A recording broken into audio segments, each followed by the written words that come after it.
M. The Media Project.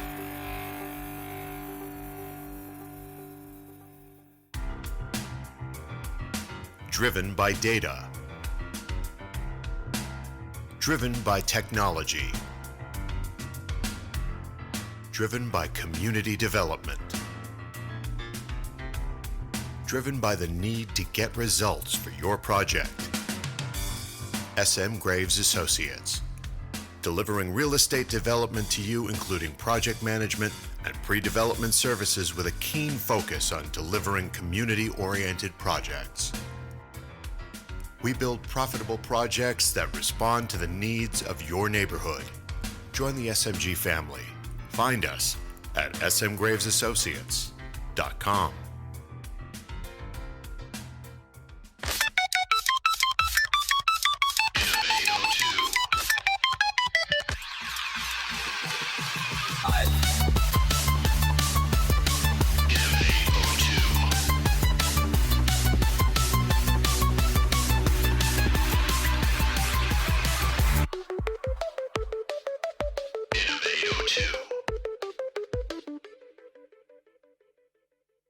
Welcome to the Innovato 2 podcast again.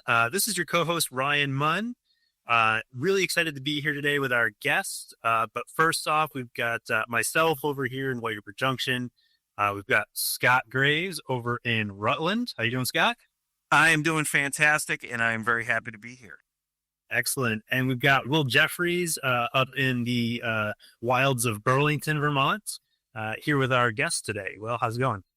Pretty good. Yourself, Ryan? Doing well, thanks. All right, I'll let you kick it off and introduce our fine guest today.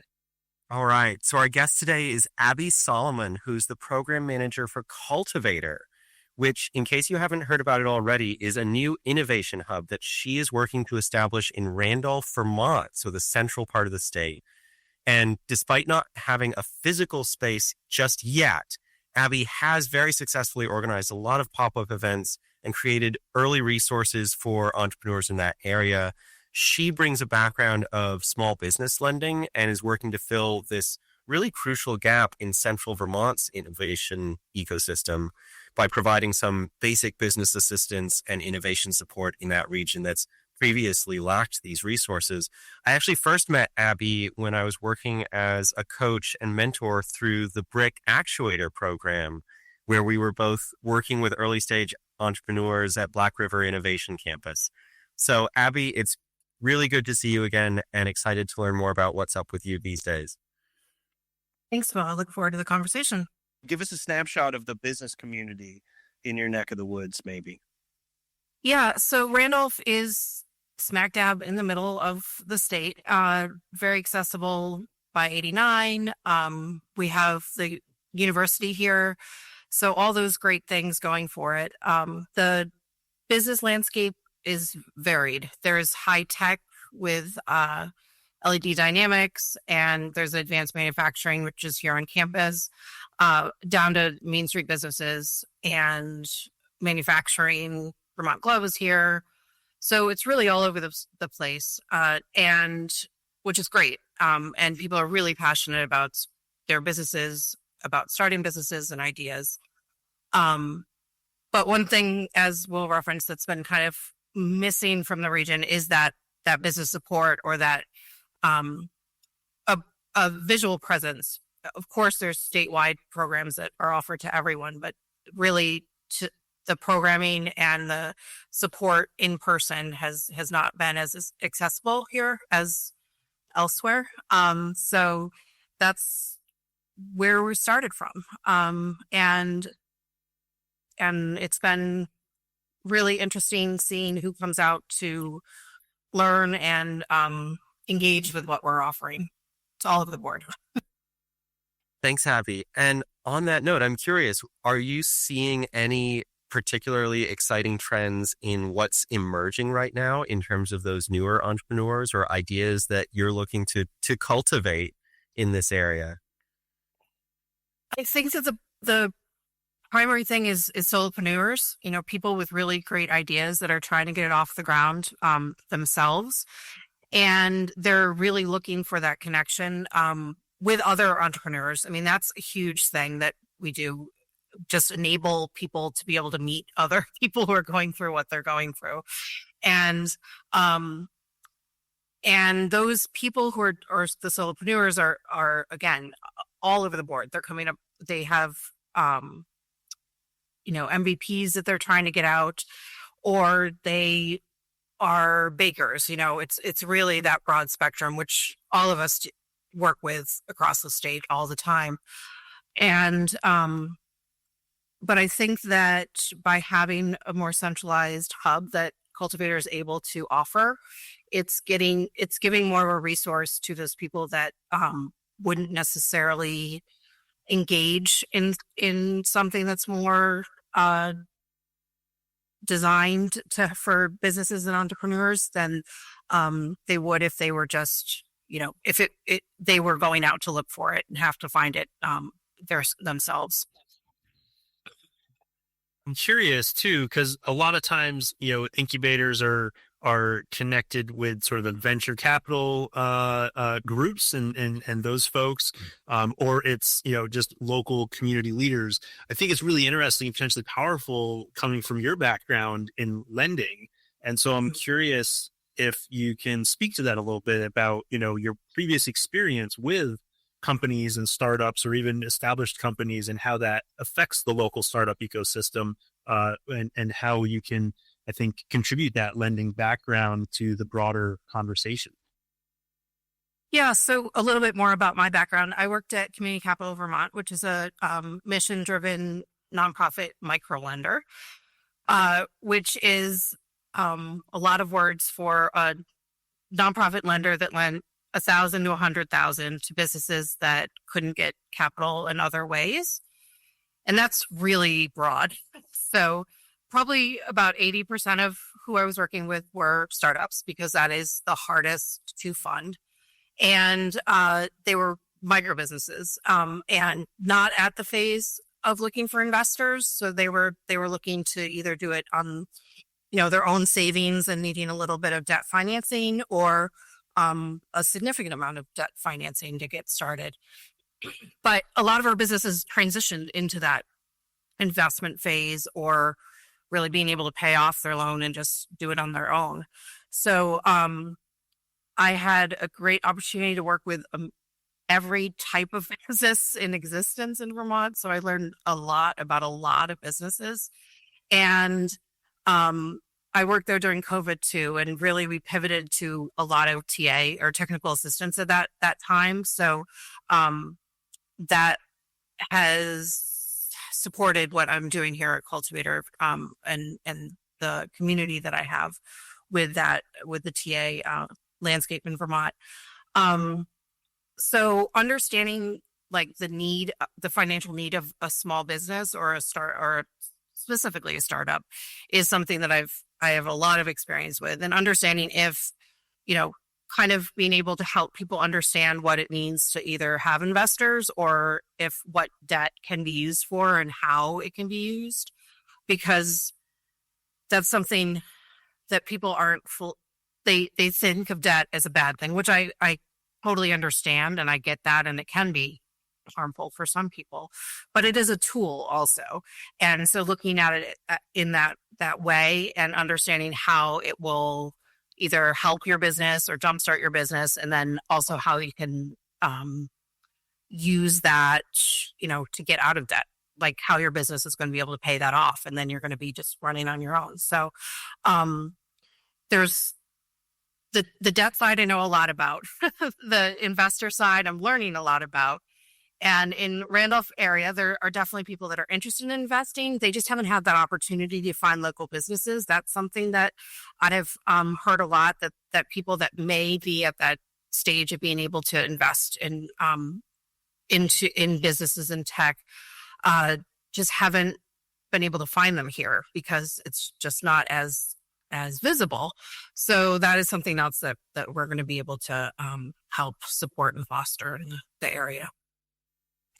Yeah, I think it's probably worth mentioning here, because we have a wide range of listeners, particularly our listeners from Vermont, who are listening to Innovato, to our entrepreneurs, but they're not all in one sector, and they're not all entrepreneurs who require financing of one kind or another, right? They come across the broad spectrum of the options for financing. So first a statement, then I have a question for you, Abby. The statement being, for those of you for the uninitiated, one of the first questions you want to ask yourself is, besides, what is the nature of the money that I might want to get? And besides asking yourself, am I in the right position to need that funding? But then it boils down to, in broadest terms possible, how expensive is that money, right? And whether it's equity investment, somebody's giving you money that you're going to spend directly on the business, and as investors, you come up with a scheme to pay them back with some kind of an advantage on top of their principal, what they give you, or debt financing, where you take out some form of a loan and you pay that money back. Both of them are instances where at some point in time on some kind of schedule, you owe that money back plus additional, right? On a loan, it's interest, and on equity financing, it's usually what we call a preferred return. That is interest, but then there's something else on top of that, right? But the question is, in the end, how expensive to time frame and actual cost in money is the money, right? There's a cost to getting money. And so people want to ask themselves that question, right? It's one of the first questions to ask. And so I want to ask you, because we're in Vermont, and you perfectly described the area around Randolph, and it does describe a lot of the micro industrial markets in every region of the state, right? Where we don't have a whole lot of depth. We don't have these significant clusters of certain types of businesses per se, right? But we do have a lot of diversity, and that diversity from a financing standpoint means, man, there's a lot of different best ways to properly capitalize those businesses. So I just wonder, what's the long-term plan for you guys? As far as are you going to over time focus on encouraging certain clusters? Do you want to remain, hey, whatever it is that people need, we want to be able to provide that because we truly want to be a hub of, getting people exactly what it is that they want? What's the strategy for Cultivator? Because it's different, right? Tech hub to tech hub. Definitely. And part of the piece of developing this is understanding really what is already in Randolph and what is needed. And what was early on identified was just the fact that any sort of business support is missing. So, we need to work on that to be able to get into the next phases of what an innovation center can look like. We still have connections. We offer or can support people to join Actuator through Black River Innovation Campus. We've had local entrepreneurs participate through that. And one is actually contemplating moving his business to Randolph because of the connections that he's had here. So that was exactly what it was intended to do. So it still has that level of tech assistance at this startup phase for Cultivator, but the business support aspect is really what we're building on initially, because that is the initial need that I'm just walking right into the community. But that doesn't mean that making connections with the manufacturers that are around here. And that's, again, it's a broad spectrum of what is manufactured in this region. It's Nolato to Vermont Club, to reference that again. So, those connections are being made now because it's going to grow into what the connections and support can be later. But it is a little different way to do innovation centers, because innovation centers usually can come in and really focus on that tech or manufacturing or that piece of the industry. And we're kind of going to get there. So it's part of what we do, but we're really focusing on being what all entrepreneurs and founders are needing in the community.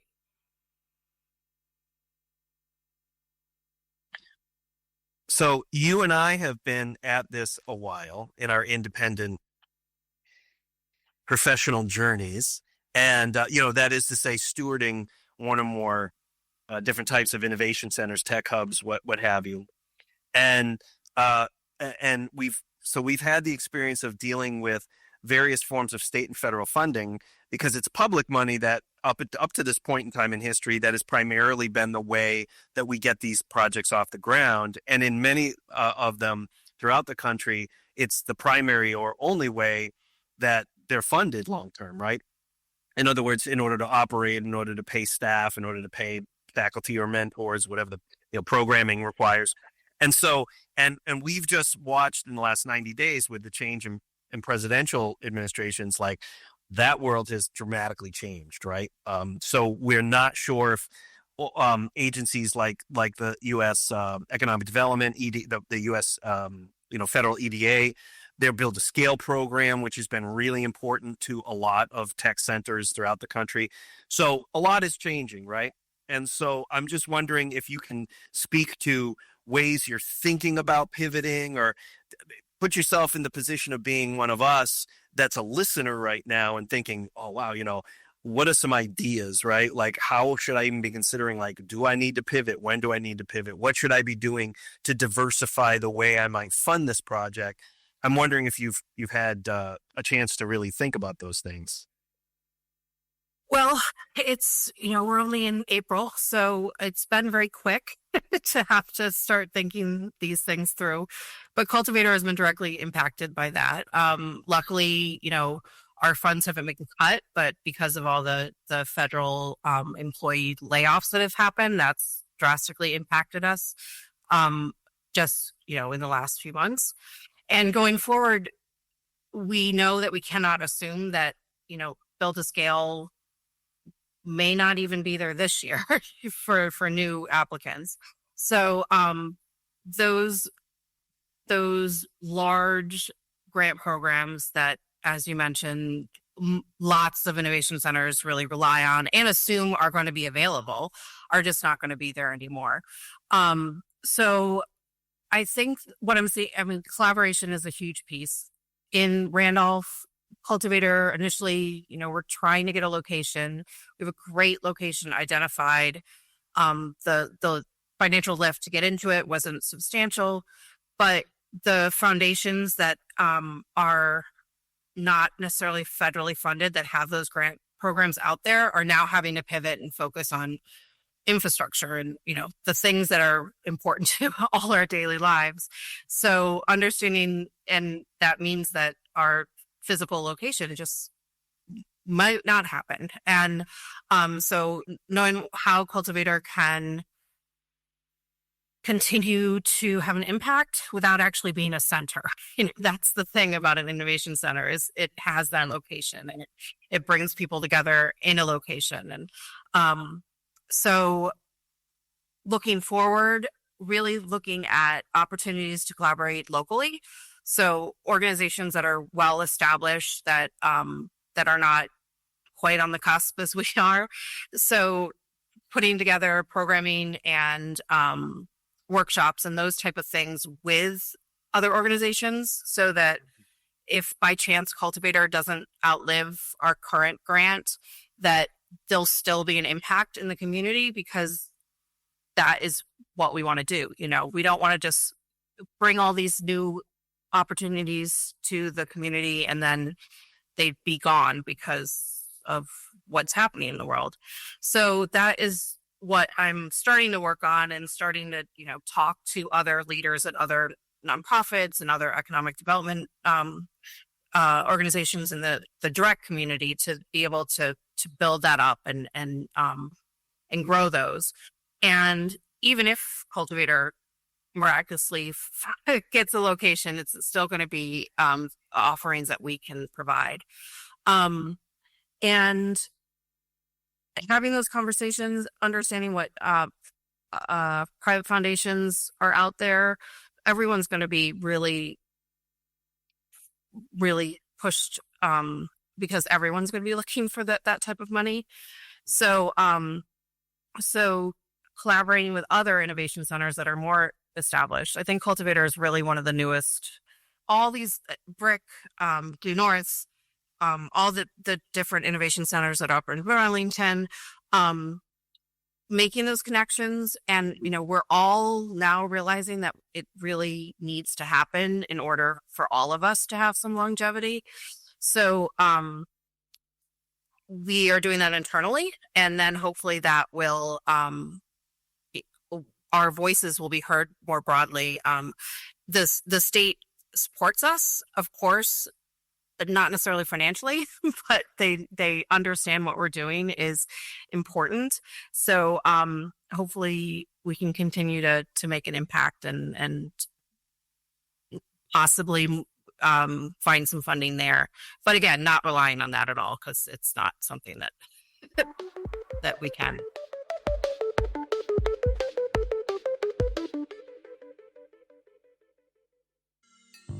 Imagine a vibrant region that embraces innovative technology and systems, allowing individuals and businesses to grow and thrive within the natural and cultural lifestyle of Vermont. Imagine the Black River Innovation Campus. Our community includes business and technology programming, co-working and technology tools, and other exciting experiences that are quickly creating an outsized impact to our little corner of northern New England here in Springfield, Vermont. PC Mag rates Springfield, Vermont number 8 for the best work-from-home cities in the U.S. Join us in Vermont. Begin your journey at bricvt.org.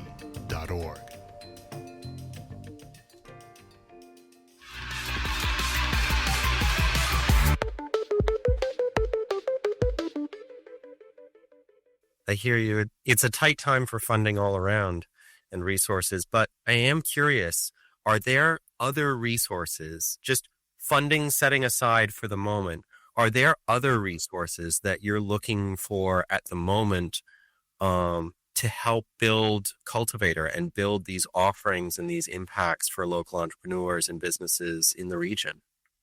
Yeah, so mentors, that's a huge piece, especially for accelerators and incubators. And again, my relationship that we have with Brick is great. Yep. They have a huge network, but finding who is local and who wants to spend some time and be able to either mentor one-on-one or participate in the workshops that I'll be offering. So that piece is huge and attainable. And then, yeah, it's the connections with the other organizations here. A lot of what I'm putting together can be done for like barely any money, which is awesome. So it's the time and it's the location, being able to beg, borrow, and steal locations if we can get a location. So that's the other piece that's actually been an odd challenge in Randolph. Are there other, I guess, statewide organizations that, again, funding aside, that you identified that you're able to kind of collaborate with to kind of maybe get the word out about an event that is going to get hosted by a location, or that you can turn your constituents, folks that are paying attention and tuning into you, tune them into other events around the state that might be interesting to them? Yeah, and that has been really great to come from my previous role because I have a lot of those connections. So, it's the SBDC. They are actually headquartered out of Randolph, but they don't really have a presence here. But they're a great resource. Just the other incubators and accelerators that are available that are like focused on industry. So knowing where those are and which ones are taking people from elsewhere so that you can refer people onto that. And then just really knowing individual people that I that I can connect with and talk to with other business support organizations. So Capstone is actually our region's business support. There's 5 of those in the state, and Capstone is our local one. So tapping into what they might be able to offer, or also what we can help, pick up what they might not be able to support just because of capacity. So it's getting out there and talking to those people and continuing to share what we're doing. Is Capstone affiliated with SCORE, or is that separate? Okay. Nope, they're an independent agency. They're out of Barrie, but they have a regional presence. Okay, yeah. And I haven't caught up with the SCORE folks because I know they're, I think, federally funded as well. But a lot of the folks that do SCORE are actually just volunteers. So I know I've talked to a couple of folks around Vermont, but I would imagine have you spoken with any of them recently, or do you have anybody local to Randolph that's in that group? Yeah, so SCORE is really, unfortunately, really focused on Chittenden. And I mean, there's a lot of resources in Vermont that are like that. Luckily, that is being identified and also, slowly being addressed. I think SCORE is more focused there because that is where their volunteers are and where they can opt to, be able to manage them and share them. But they are a great resource if you can get connected with the right mentor through them. I was going to say, since COVID, they are trying to be a little more remote friendly and available. And there's actually a new gentleman, I'm drawing a blank on his name right now, but he's based in Rutland, who joined SCORE. And I've also heard that some of the New Hampshire folks can be supportive across the borders too, to support Vermont businesses sometimes. So one of the earlier challenges, at least for central Vermont, but Randolph sounds like territory plays a role in some of these challenges because, as an example, Abby, it's clear from what you're saying, you guys are tied to the northern tier of Vermont, which is always more Chittenden County centric in and around Burlington. Here, up until recently in Rutland, the SCORE chapter's territory was all of central and southern Vermont and all of southern New Hampshire, all the way to the seacoast. And the majority of the people, the closest actual person to come to Rutland was in Keene, which is an hour and a half away. And so now doing stuff remotely works pretty good. I mean, at that point, to me, it seemed essential. But the problem is SCORE being retired executives, many of them were not keen on using remote meetings, but at the same time weren't willing to drive an hour and a half to 2 hours plus. I mean, if you're a seacoast in New Hampshire, that's like a 3.5 hour drive to a place like Rutland or, even to Springfield. So, but these are some of the challenges, right? For those of us that are running rural tech centers, you've got challenges of logistics. You've got challenges of, there's a reason why sometimes people feel like where they live is a forgotten place economically, right? Because wealth and the ability to raise capital concentrates where there's more people, and that's historically been to our detriment, right? That's one of the main things we're trying to reverse, right? And create an environment where you can find the resources you need, and so much of it too is just the mentorship, right? Because the more you're around more people, the more diversity of thought, and that becomes highly important when we're thinking about the currency of ideas, right? Of literally being able to share strategies that are important to driving a business forward. I'm curious if this is something other folks have noticed in the last couple of years, but I know that I've also heard from several entrepreneurs or startups who have actually been leaving some of the larger, denser, typically thought of startup hubs like Boston in particular, to use one example, and then moving up into more rural areas, but where there are still these hubs for innovation. One I'm thinking of in particular was a startup recently that had come out of Boston and been a part of the last brick actuator cohort, and then is now actually a part of Launch VT's recent cohort. And one of their co-founders was expressing how much of a difference it's made being in a space where there are innovation hubs like these, but where people are more accessible. It's not nearly as cutthroat. There's not nearly so dense a competition, even if there may be in gross numbers fewer resources, that they were more accessible. And I'm just curious if that's a story that other folks have heard as well. I think that just speaks to the connection that Vermont had, like the people. I mean, there's always those jokes that you can be like in an airport in Spain and see somebody you know from Vermont. Like, that's because that's real. And so everyone knows, like, not everyone, but if you are entrenched in this,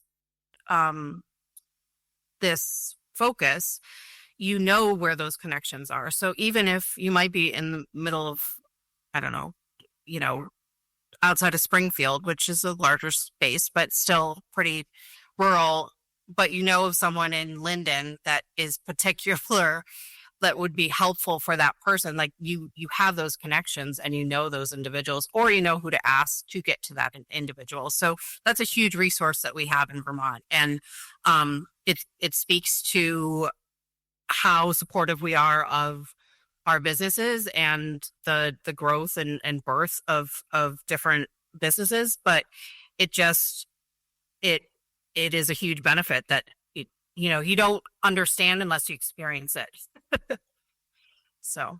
And I think at the end of the day, people, it's very simple. And this is more for the true tech or tech-enabled business and not so much broadly. I think that there's a number of industries that we don't generally consider to be technology-based, although they may be, that Vermont, there really isn't any problem for them to be here and to stay here. I think the more here in a place like Vermont or any rural environment, the more that we make for real local access to capital and real local access to housing, right? We know this, all of us, the four of us on this call, because of our friends like Vin and Chris at Black River Innovation Campus, right? Now we're going to get real towny. We're going to use all first names, even though people are listening in Washington, they're like, what? But we know, right, that like people from the city also venture north and west in New England, in our world, right, from the greater Boston area. And they find, the actuator at Black River Innovation Campus. They find other rural, they'll find Due North and what they're doing with the Northern Forestry Center and the other people there that their specific industry, they know that it's a good place for them to go through an accelerator program. At the end of the day, the more though we have these things going on here, and I think particularly when you couple that with a place to live that's affordable, relatively affordable, and the other things that make life possible, people are more likely to not just come through an accelerator program here, but they'll come here and stay. And we shouldn't even be worried if at different stages of equity development, as an example, investment development of their company, if some or all of the company still was to be sold and it goes elsewhere, if we're continuing to create at some better scale, more new businesses here, and also if some of the early venture investors were here that went into that company, they can leave. Number one, if we're creating churn, we've created a vibrant economy, period, right? Some businesses succeed, some don't, but as long as those people get another chance, right, it's churn. But also then if some of the local investment was it was local, right? In other words, let me give a direct example. We don't want people to move their business here, but get 100% of their venture capital or other financing in Boston. I mean, I'm not saying they're not contributing to the community in Vermont, right? I'm just saying what we want is for them to come here and maybe 20 or 30% of their investment capital came from Vermont, and that's why they came here. Because now not only are they and their friends and their employees paying taxes here and living here and paying rent possibly or buying a mortgage, right? But they're also, when their company takes off, it's local Vermont investors that benefit. That's going to be further benefit to us. I don't know if you have any thoughts on that, Abby.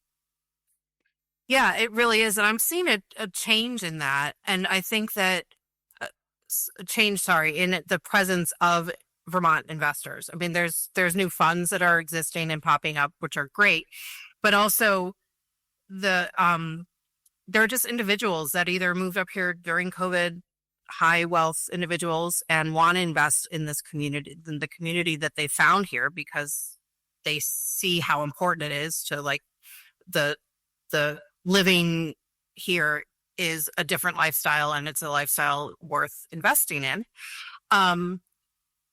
Or they have vacation homes up here and they would like to make sure that the economy continues to thrive here. And they are seeing that innovation centers and supports that are built around that growing tech or investment abled businesses is happening, so that it's more of a, I mean, none of it's a safe bet, but it's a more stable bet to be able to invest in rural communities because of the support that is there.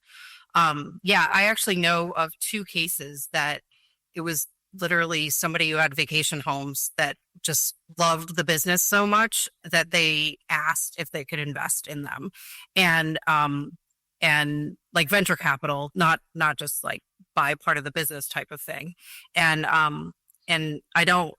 that's amazing. And I don't know if that happens as often in a non-rural location.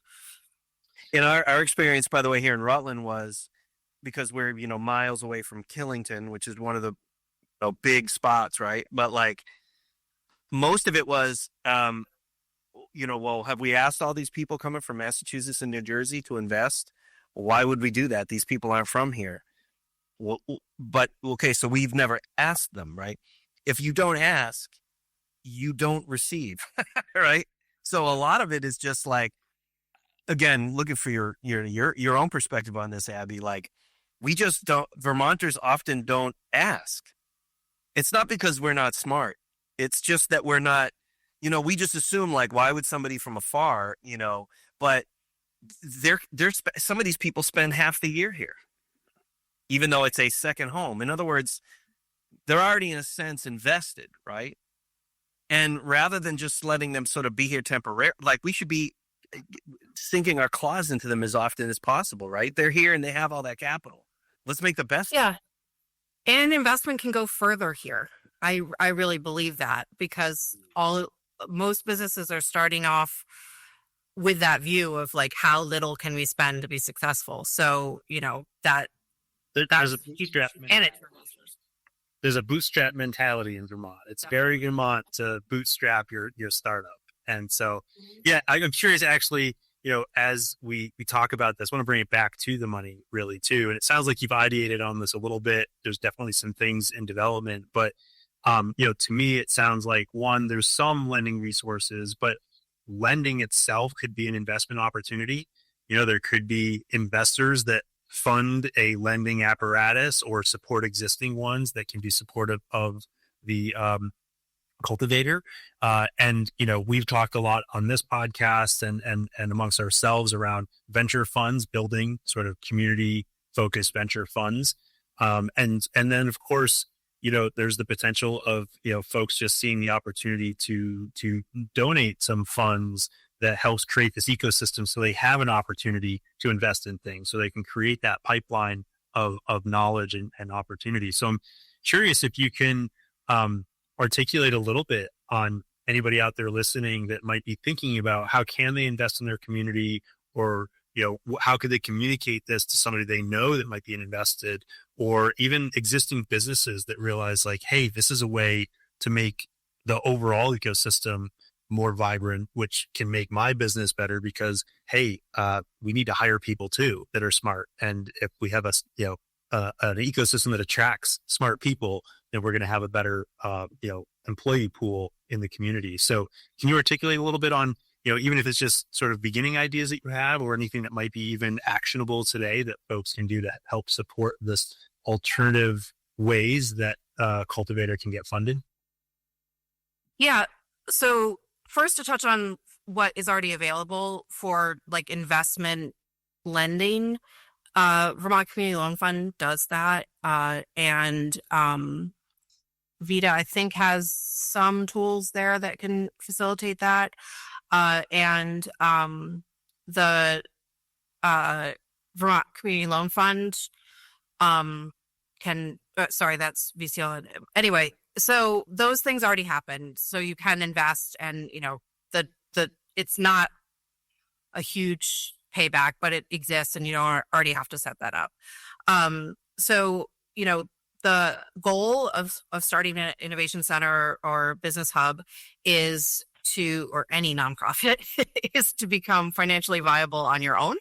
And that's incredibly hard to do, but it is something that you have to think of from the start. So yeah, my background is in revolving loan funds. I understand them. I know how to do them quickly and efficiently and all those things that are a real challenge because lots of towns have revolving loan funds that are just really not as efficient as they could be. And that is definitely something that Cultivator could do in the future, and on the micro or the macro level of depending on what those funds would be invested. And there is, if it's individual investing in something like that, there is money that you'll earn back. It is longer money. You're going to have to wait longer for it, but it has those small loans that happen at the beginning of a business are just amazing what they can do for a business. And so the impact of something like that is huge. So that is something that could potentially help the viability of Cultivator, because in our region, I mean, there's banks obviously, but it just isn't there's not as much presence, but also figuring out what other money making things we can do. Many of them are co-working spaces, and those are great. And yes, that brings in some money, but not much. But understanding where businesses are looking or lacking in the sport. So accountants and marketing are the two biggest things that small businesses are challenged by. Understand that they might not need to know how to do it, so they can pay somebody else to do that. And I think that there's an opportunity for Cultivator to actually have those people on staff and be able to support, offer a subscription style for businesses to be able to have those resources, because they're expensive on their own. So being able to kind of go all in on them. So, there's a lot of potential ways to get money into the community. But we're really at the beginning of looking at what that is. You gave a really great example with the revolving loan fund because often programs like that will place second on lending, right? So again, to explore the you when you have quasi-government agencies or tech hubs, or you'll have various kinds of agencies that can help you fill in gaps. I always think it's if we can look at where the gaps are for people, right? You always, when you're, especially any form of small business, you always feel like when you're trying to get funding of some kind, you're a day late and a dollar short. Sure, if I had all of the cash sitting in the bank that I can use as collateral, if I had all the real estate I could use as collateral that's free and clear. So you'll have these holes you can fill in, right? So you go out and find your primary lending with a bank who's willing to talk as long as you have a second to help you, right? And literally plays second position on getting their money back, right?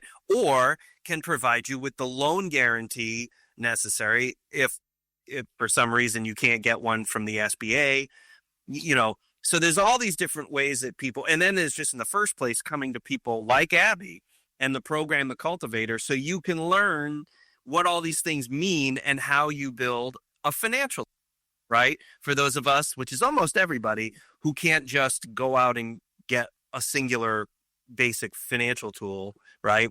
Like a loan on their own and already have all the money. I mean, basically people who can get any form of banking are usually people who are bankable because they don't need it.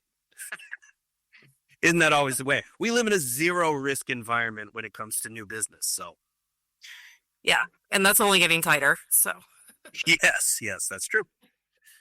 Well, this has been a really insightful conversation in so many different sectors, Abby. And I know we're coming right up to the hour where we need to wrap up, but on Innovato 2, we always like to end the shows ideally with a call to action, a way for our listeners to get involved or to explore some of the ideas that we've been discussing on the show. So I'm curious, for two different audiences, perhaps, one for the individual entrepreneurs and businesses Maybe there are some ways to engage with the cultivator or some of these resources that you mentioned. And then on the side of organizations that might be interested in potential partnerships, what are some calls to action for each of these that you might be able to give us?